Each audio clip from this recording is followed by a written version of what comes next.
Dios obró en Pablo antes de salvarlo y lo equipó para predicar el Evangelio. Su viaje a Jerusalén demostró que el Evangelio apostólico trata de la fe en Cristo únicamente. Cuando Pedro no vivió toda su vida, el apóstol Pedro no vivió toda su vida de acuerdo con el Evangelio de la justificación por fe, Pablo lo retó a que dejara que el Evangelio moldeara todas sus actitudes y acciones. ¿Recuerdan cuando Pablo exhortó a Pedro públicamente, que quedó escrito en la carta a los Gálatas? Pero así también Pablo exhortó a los Gálatas a seguir confiando en Jesús, quien ha hecho lo que la ley no puede. Él ha tomado nuestra maldición y nos ha dado la bendición de Dios. Jesús tomó nuestra maldición y a través de eso nos dio la bendición de Dios, el ser adoptados. Si tú le preguntaras a 100 personas cuál es la diferencia entre el cristianismo y otras religiones, ¿qué respuesta crees tú que obtendrías? ¿Quién puede decir algo? ¿Cuál es la diferencia entre el cristianismo y cualquier otra religión?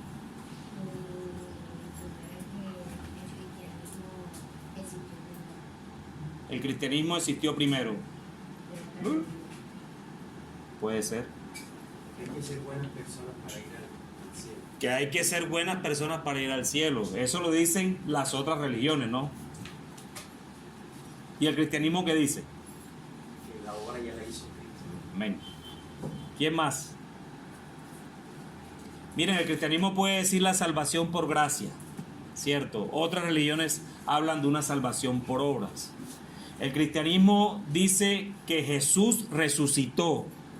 En las otras religiones, su líder no resucitó. Y no lo estamos diciendo desde una perspectiva loca o porque solo la escritura lo dice. No, la historia también lo cuenta. Nosotros tenemos base teológica, pero también tenemos bases históricas. Porque a Dios le plació eso, no mostrarse solo a sus hijos, sino a toda la creación. El cristianismo tiene un líder eterno. Las otras religiones que tienen un líder temporal. ¿Cuál diría que es la diferencia, entonces, si la hay entre uno y otro? Que el cristianismo es una verdad. El cristianismo es una persona. Las otras religiones es un sistema. Nosotros tenemos a una persona. Yo soy el camino, yo soy la verdad, yo soy la vida. Es una persona la que es la verdad. Es una persona la que es el camino. Cuando hablamos de la verdad, por eso nosotros como creyentes, cuando estamos hablando verdad, estamos representando a una persona, no a un sistema. Cuando nosotros vamos en busca de la verdad, estamos en la búsqueda de esa persona que habla la verdad. No hay verdades relativas, hay verdades absolutas en el cristianismo y es en Cristo. Que en el cristianismo hay una relación filial con Dios, mientras que en las otras su Dios no se les ha dado a conocer aún. En medio de esta relación filial y a causa de haber sido justificados por la fe, también se da un tema muy importante dentro del cristianismo, el cual no podemos dejar de lado, y es el tema de la adopción. La adopción es de las verdades más hermosas que podemos encontrar en las Escrituras.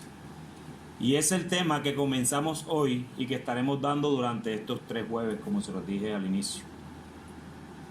En esta primera parte entonces vamos a estudiar Gálatas capítulo 3, 26 a Gálatas capítulo 4 al 7. Por favor, busquemos en nuestras Biblias. Gálatas capítulo 3, versículo 26.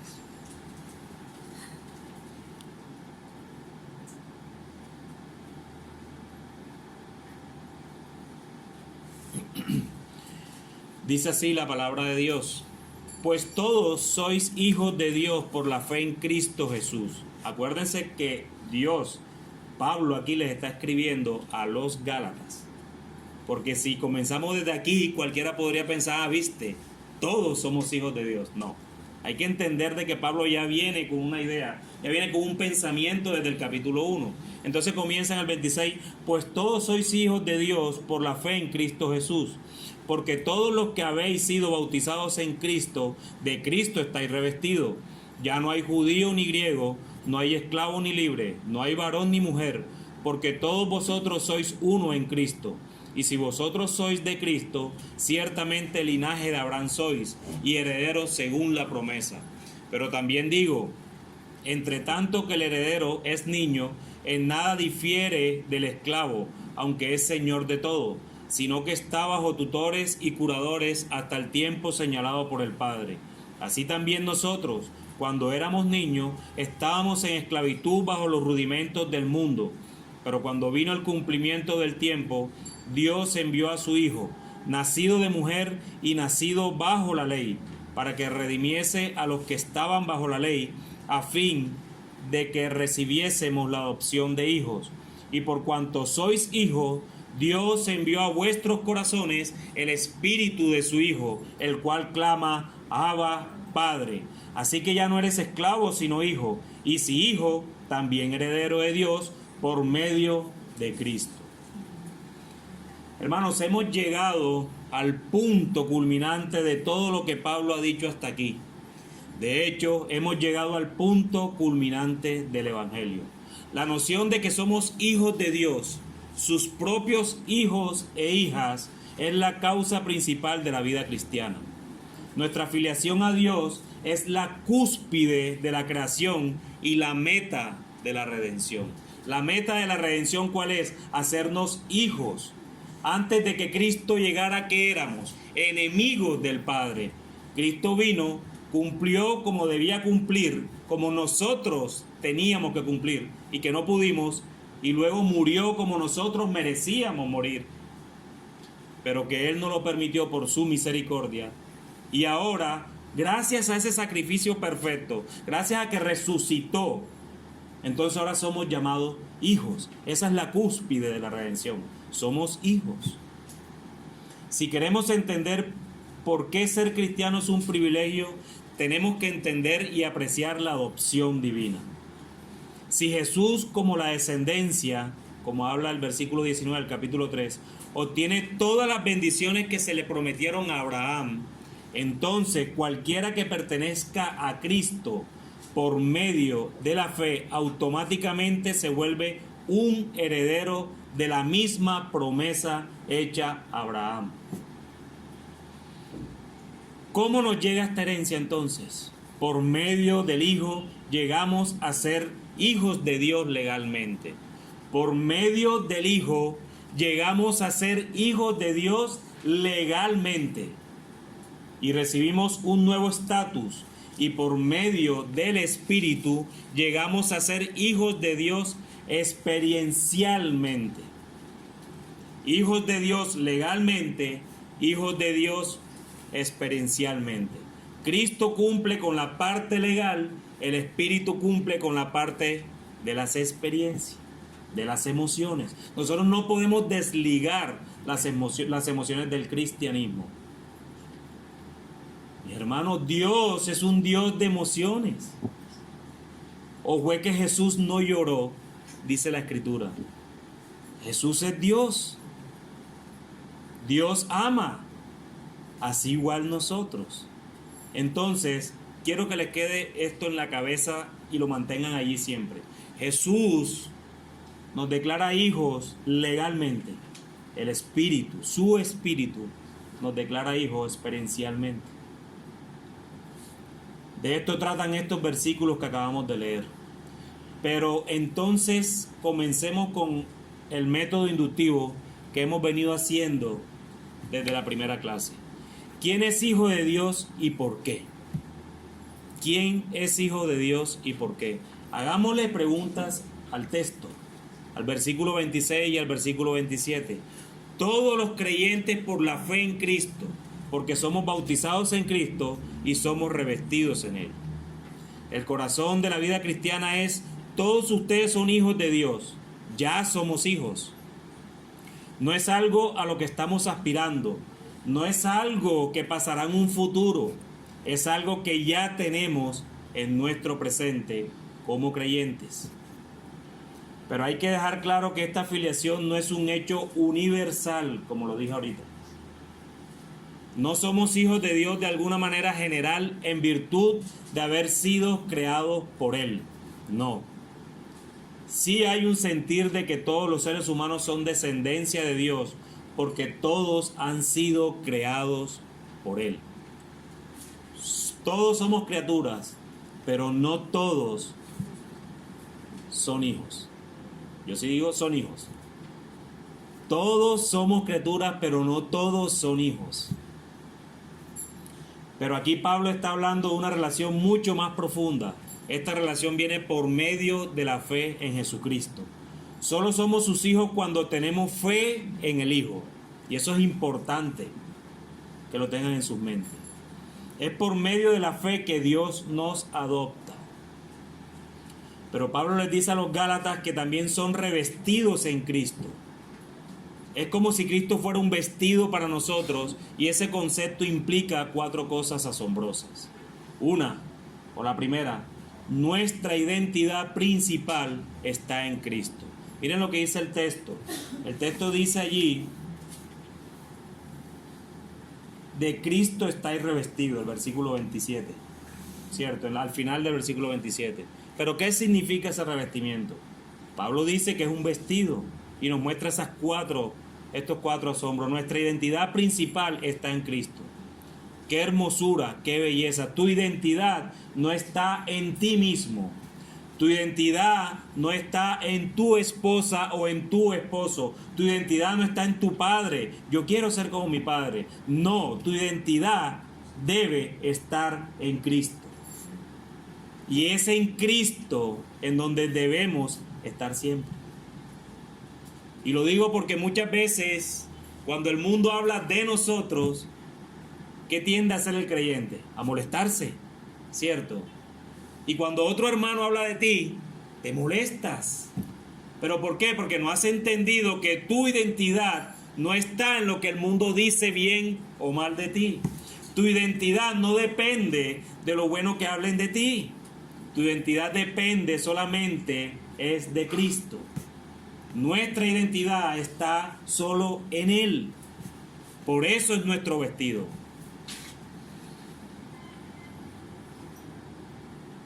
Pero también la cercanía de nuestra relación con Cristo.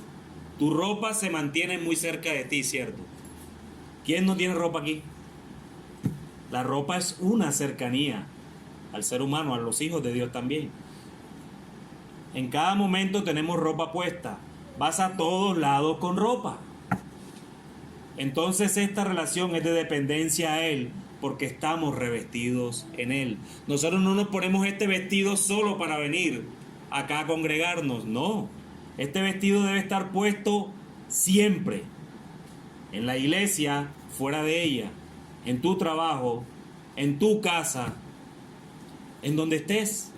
Estás en la playa, también. En donde estés, hermano. Debes estar revestido de Cristo.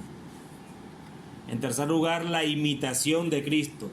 Practicar la presencia de Cristo implica que continuamente pensemos y actuemos como si estuviéramos directamente delante de Él. Te hago una pregunta, solo en tus mentes. Cuando vas a actuar de alguna manera u de otra, cualquiera que sea, ¿tú piensas que Cristo está ahí al lado tuyo para ver lo que vas a hacer en todo momento? ¿O a veces actúas simplemente por la emoción que tienes en ese momento? ¿Ven? Pero déjame decirte, Cristo está ahí. Así tú no lo veas. ¿Y sabes por qué no lo ves? Porque tú tienes los ojos tapados, no porque Él no está ahí. Ustedes no han escuchado esa frase que yo siento que Dios se ha alejado de mí. Yo siento que Dios no me está escuchando. Eso se escucha frecuentemente entre cristianos. Estoy hablando de cristianos. ¿Será eso? ¿O será que ya tú no le hablas más bien? ¿O será eso? ¿Será que Él te habla a través de su palabra y tú no la lees? Bueno, la imitación, el tema de estar con Cristo permanentemente es lo que nos hace pensar de que cada cosa que hacemos estamos delante de Él. Por eso es nuestro vestido. Nuestra aceptabilidad ante Dios, y esta es importantísima. Dios no te acepta a ti por lo que eres. Dios no te acepta a ti por lo que vales. Dios no te acepta a ti por las muy excelentes obras que hayas hecho. Dios solo te acepta a ti, es en virtud de la obra de su Hijo. Miren, para que ustedes entiendan, Dios cuando nos mira, está mirando a su Hijo, la obra de su Hijo. Por eso debemos estar siempre revestidos en Cristo. La pregunta que debemos hacernos más bien es si solo utilizamos ese ropaje en estas 4 paredes o la utilizamos fuera de ella también. El versículo 26 nos revela la sorprendente intimidad que existe entre los cristianos y el Dios creador, nuestro Padre. El versículo 27 resume la maravillosa cercanía entre los cristianos y Dios Hijo, nuestro Salvador. Y el versículo 28 fluye de estos 2 versículos y nos muestra la unidad entre los cristianos. No hay división entre diferentes razas, estratos sociales o géneros. Esto no significa que ya no existe ninguna distinción dentro de la iglesia. Ahora todos somos igualitos. No, eso es mentira. Eso es mentira. No quiere decir eso. No quiere decir, por ejemplo, en el contexto inmediato, de que los griegos deben abandonar su cultura y conocimientos propios para volverse idénticos a los judíos. No. Que es uno de los puntos principales de esta carta que estamos estudiando. No puede significar, por tanto, que no debe haber distinciones entre hombres y mujeres en la manera en que vivimos. No somos todos idénticos o intercambiables, pero todos sí somos uno en Cristo. El Evangelio implica que somos cristianos por encima de cualquier cosa. Si alguien te pregunta a ti, ¿tú qué eres? ¿Qué es lo primero que se te viene a la cabeza? Yo soy contador público. Yo soy barranquillero. ¿Sí? ¿Ah? Cierto. ¿Tú qué eres? Yo soy un empleado de la empresa. ¿Cómo? Trigueña y colombiana. Yo soy un desempleado entonces también. ¿Sí me entiende? Yo soy estudiante del colegio. Eso es lo primero que se le viene a la cabeza. No. Entonces ahí está tu identidad. ¿Sí me hago entender? Si lo primero que se te viene a la cabeza cuando te preguntan qué eres es diferente a decir soy cristiano, ahí está tu identidad.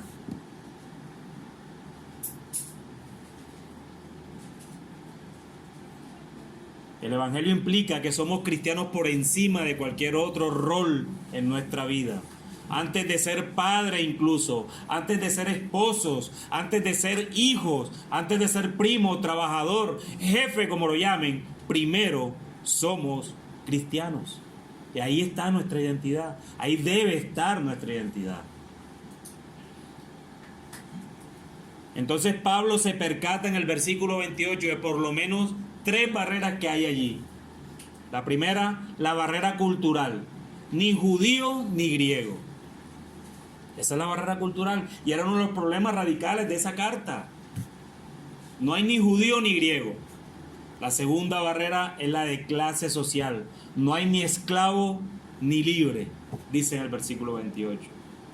Y la tercera es la barrera de género. No hay ni hombre ni mujer. Ahora, descontextualizando este texto, cualquiera que apruebe la ideología de género dice, ¿viste? No hay ni hombre ni mujer. ¿Viste que tu Dios dice que no hay ni hombre ni mujer? Todos somos una construcción social. No, hermano, no es lo que Pablo está diciendo acá. No es lo que Pablo quiere decir. Porque lo que hay que meternos en el contexto inmediato, y está hablando de la adopción. Para Dios adoptarte como hijo de Él, no hay ni judío ni griego. No hay ni esclavo ni libre. No hay ni hombre ni mujer. Y ustedes no saben lo importante y lo radical que estaba haciendo Pablo en esta carta. Tal vez hoy el hablar de hombre y de mujer es mucho más fácil cuando yo al inicio incluso decía que son hijos o hijas de Dios. Pero Pablo, si leemos en el versículo 26, lo primero que está diciendo es que todos sois hijos de Dios. Está utilizando el verbo masculino. Y para nosotros eso puede ser hoy, bueno, trivial. Pero ustedes no saben lo radical que estaba haciendo Pablo al escribirle a esa cultura greco-romana, decirle, todos sois hijos de Dios. ¿Saben por qué? Porque las mujeres de la época legalmente no heredaban nada de sus padres. Todo lo heredaban los varones, los hombres. Y Pablo les está diciendo, miren, aún esas mujeres son hijos de Dios. Van a heredar todo lo que Cristo obtuvo en su muerte y en su resurrección. A nosotros nos parece trivial, pero Pablo era radical escribiendo esta parte. Y esta parte del capítulo 3 termina con una perspectiva que Pablo viene presentando en el versículo 26. Tiene alcance hacia arriba. Somos hijos del Creador. El versículo 28 abarca el mundo entero. Estamos unidos con todos los demás cristianos. Somos uno en Cristo, sin importar cualquier cosa que el mundo sugiera que debería dividirnos. En el versículo 29, mira atrás, a través de la historia, al revestirnos de Cristo por medio de la fe. Ustedes son la descendencia de Abraham y herederos según la promesa, les está diciendo Pablo. Miren atrás a lo que a Abraham se le prometió allá en Génesis. Ustedes son esos herederos de esa promesa que él ni siquiera vio, sino que la vio como por fe. La vio por fe. Todo lo que Dios prometió a Abraham lo ha cumplido y lo cumplirá en su Hijo Jesús. Y también todo lo que Dios prometió, nosotros lo disfrutaremos como sus hijos adoptados. Mi hermano, pero ¿por qué es maravilloso ser hijos de Dios? Es la tercera pregunta que está en sus guías. ¿Por qué es maravilloso ser hijos de Dios? Versículo 29. Porque somos herederos según la promesa.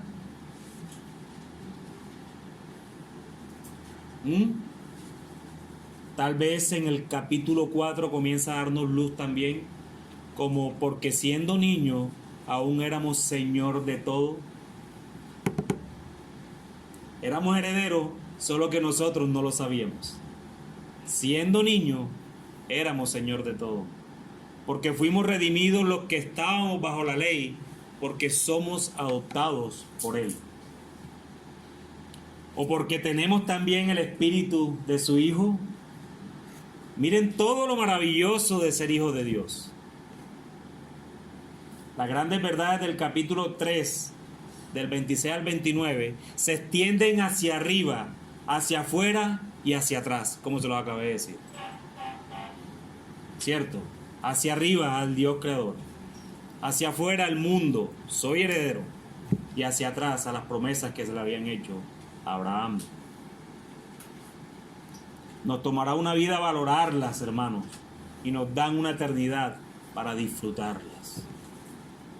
Así que al principio del capítulo 4, Pablo se detiene en estas verdades para seguir ayudándonos a captar lo que quiere decir ser adoptados por Dios. El capítulo 4 no necesariamente cuando tú cambias de capítulo leyendo la escritura está cambiando la idea. Pablo sigue con la misma idea que viene del capítulo 3, solo que lo hace más extensivo y lo muestra más detallado, o más bien lo hace como un caso práctico. Hace la analogía entre un menor o un niño y un esclavo, ¿cierto? Nada tenemos hasta que somos mayores de edad y recibimos la herencia. Un niño puede ser heredero de todos los bienes de sus padres, ¿cierto? Pero mientras sea menor, no puede hacer nada. Tú puedes ser hijo menor de edad, hijo del mayor rico del mundo, pero mientras sigas en la tutoría de tus padres, o si ellos mueren en la tutoría de un albacea o cualquier otra persona, no puedes tomar decisiones sobre eso. Ese es el ejemplo que Pablo está dando allí. Asimismo estábamos nosotros, hermanos. Nosotros éramos unos niños que dependíamos de nuestro padre. Pero ¿cuál era nuestro padre?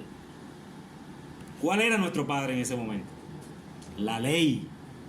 La ley era nuestro padre. Estábamos bajo el yugo de la ley. Éramos esclavos de la ley. Por eso Pablo hace esta analogía, porque ser niño espiritualmente quiere decir que tu padre es la ley dada a Moisés.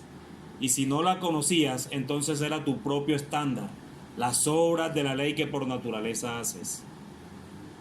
No había excusa, hermanos. No había excusa para nosotros. Eso es lo que Pablo nos enseña en los versículos del 1 al 3. Pero gloria a Dios por ese pero en el versículo 4.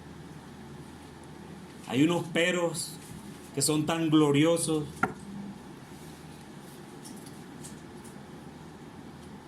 Pero cuando vino el cumplimiento del tiempo, Dios envió a su Hijo. Cuando se cumplió el plazo, Dios envió a su Hijo. Es el Hijo quien nos hace mayores de edad. Es el Hijo quien nos vuelve adultos. ¿Cómo? Primero, para que redimiese a los que estaban bajo la ley, versículo 5. Eliminando toda pena o deuda. En un sentido pertenecíamos a la ley, estábamos bajo su dominio, éramos esclavos de ella.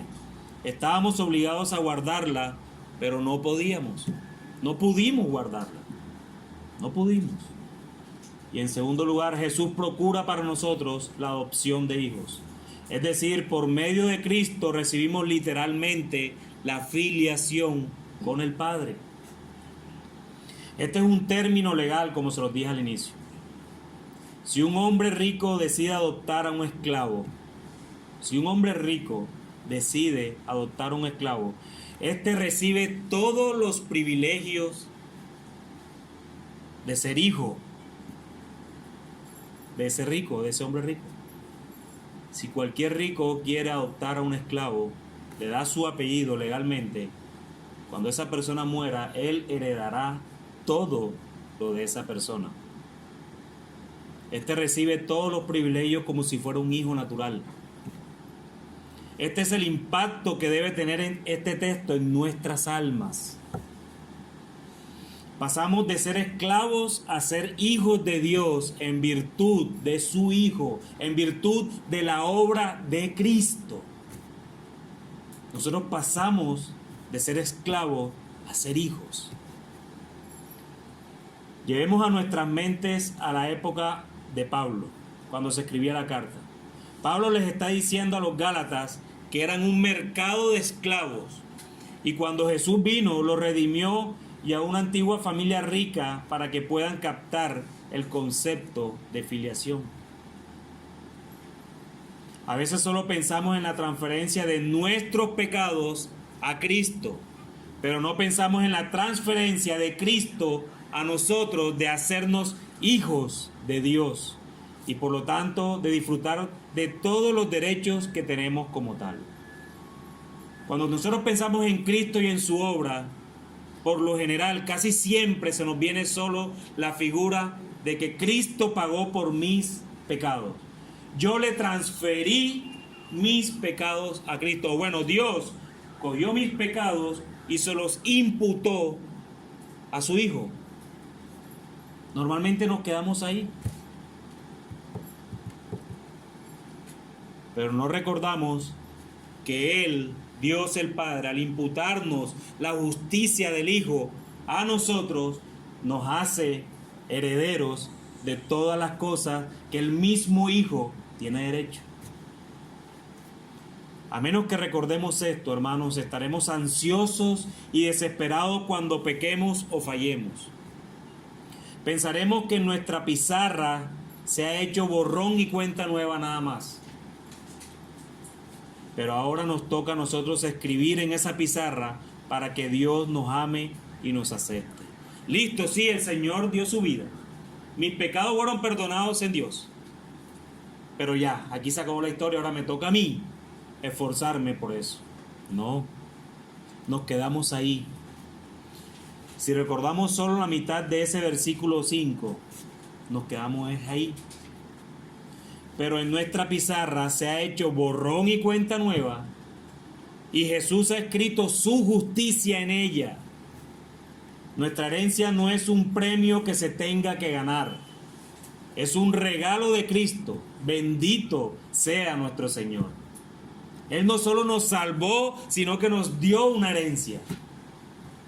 Bendito sea el Señor.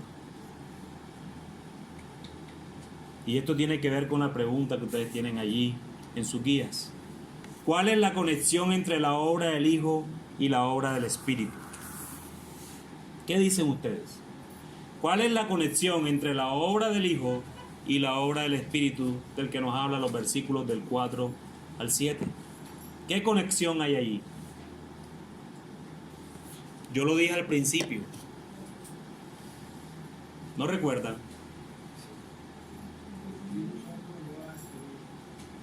Eso. Legalmente. Bien, mi hermano. Merienda para el hombre. Doble merienda. Para el próximo jueves. No, ya decía doble era para que le dieran. La obra del Hijo nos hace ser adoptados legalmente para obtener la filiación con el Padre. Mientras que la obra del Espíritu es asegurar la experiencia real de esa adopción. ¿Qué tan importante es ese trabajo de la Trinidad? ¿Qué tan importante es?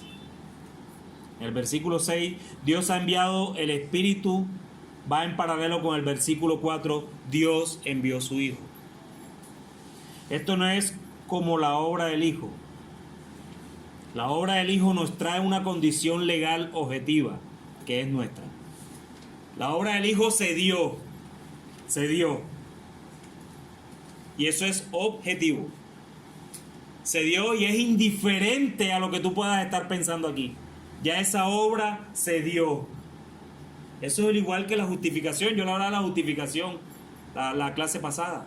Hablábamos que es una transacción legal también. Él nos justificó. Bueno, esta obra también, la obra del Hijo, nos trae la condición legal objetiva. Es decir, eso se dio más allá de lo que tú estés viviendo hoy. Eso se dio más allá de que tú eres creyente o no eres creyente. Eso se dio. Esa es la obra del Hijo. Pero la obra del Espíritu es muy diferente. El Espíritu nos trae una obra radicalmente subjetiva. ¿Cuáles son esas marcas o esas características subjetivas que nos trae la obra del Espíritu? La Biblia lo dice allí. El Espíritu nos lleva a clamar ¿qué? Abba, Padre. Es un grito desgarrador. Se refiere a una pasión y un sentimiento profundo. Clamar se refiere a nuestra vida de oración. Eso hace parte de la obra del Espíritu. Así como un hijo no prepara los discursos para sus padres. El hijo cuando se acerca a su papá no va con una hojita a decirle las cosas. Él no prepara las cosas cuando va y se acerca a sus padres a decirle. Asimismo, los cristianos que experimentan esta obra del Espíritu encuentran una gran espontaneidad y naturaleza en la oración. Clama, entraña un sentimiento de la presencia real de Dios.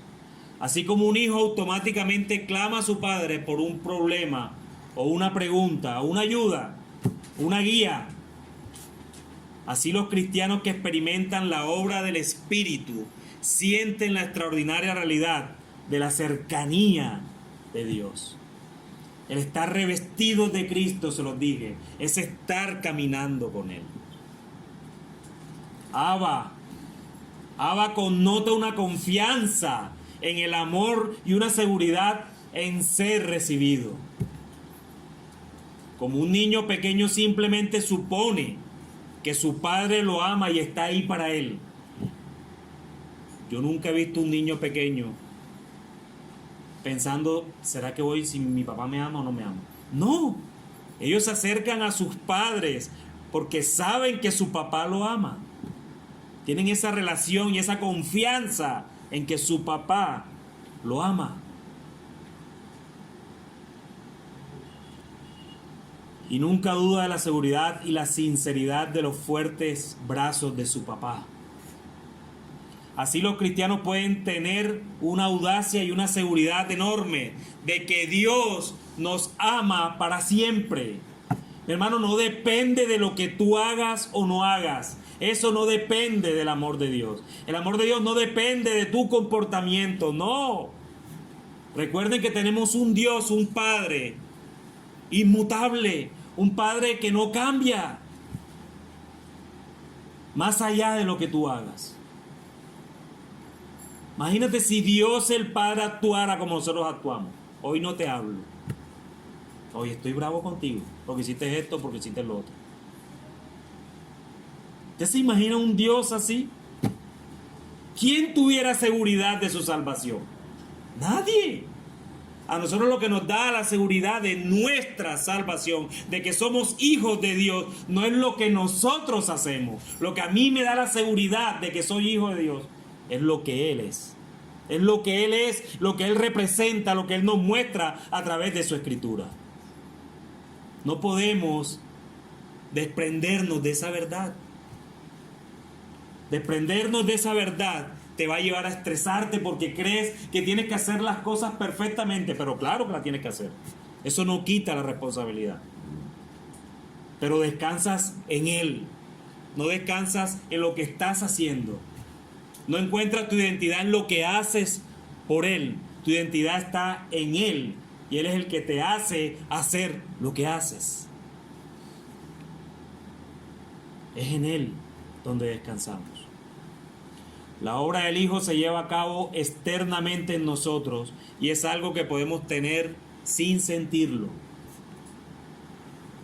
Algo que podemos tener sin sentirlo. Pero la obra del Espíritu se lleva a cabo internamente en nosotros. Afecta nuestro intelecto y afecta nuestras emociones. Todo. Y consiste en conmovernos por el amor del Padre. Pero les hago una pregunta. Cuando no nos sentimos gozosos como cristianos ni amados por Dios, ¿qué tenemos que hacer? ¿Qué deberíamos hacer cuando no sentimos ese amor?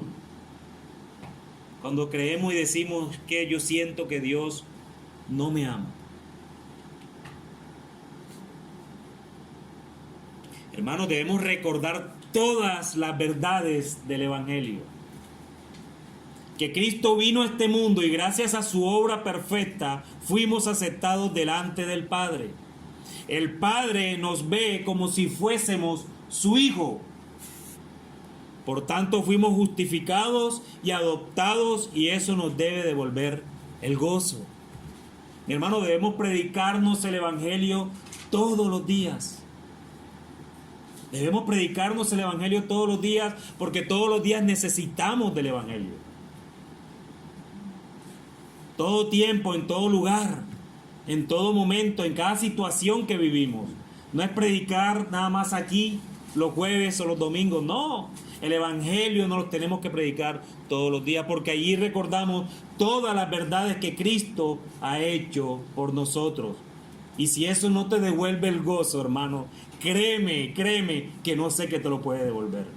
Cuando un hermano o una persona en el mundo habla de ti, despilfarra de tu vida, y tú te sientes mal, y recuerdas, pero es que mi identidad está en el Señor, no está en lo que esa persona está diciendo. Si eso no te devuelve al gozo, hermano, eres un egoísta. Estás pensando solo en ti, y estás creyendo que la salvación es por ti. La sorprendente conclusión de la filiación es que Dios ahora nos trata como si hubiéramos hecho todo lo que Jesús ha hecho.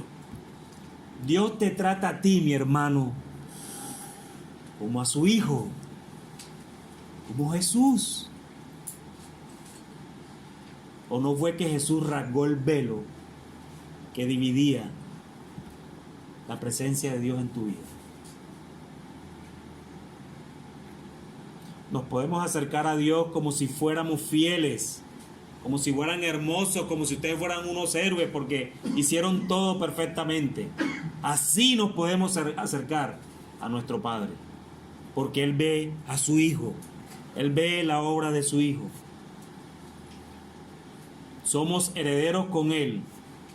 Para Dios nos vemos como Él. Somos herederos con Cristo.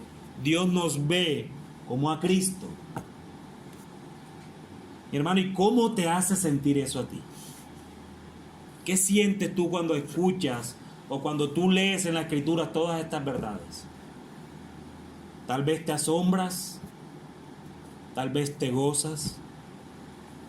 ¿Cómo vas a asegurarte de que meditarás cada día por el resto de tu vida en la realidad y el privilegio de la filiación, de la adopción del Padre? ¿Cómo vas a asegurarte de eso, hermano? ¿Cómo vas a asegurarte? La Escritura lo dice allí, en dependencia del Espíritu, quien nos fue dado y es quien nos recuerda estas verdades y clamando en todo momento, Abba, Padre, Abba, Padre, para sentirnos seguros de que hemos sido adoptados por el Rey del Universo y ahora somos sus hijos y podemos acercarnos confiadamente a Él, así como cualquier hijo se acerca a su Padre. Pero no puedo terminar si no me acerco a ti, amigo.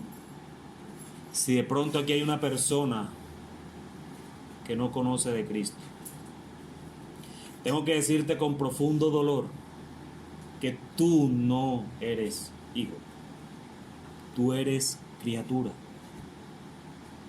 Y te tengo que dar esa mala noticia, amigo.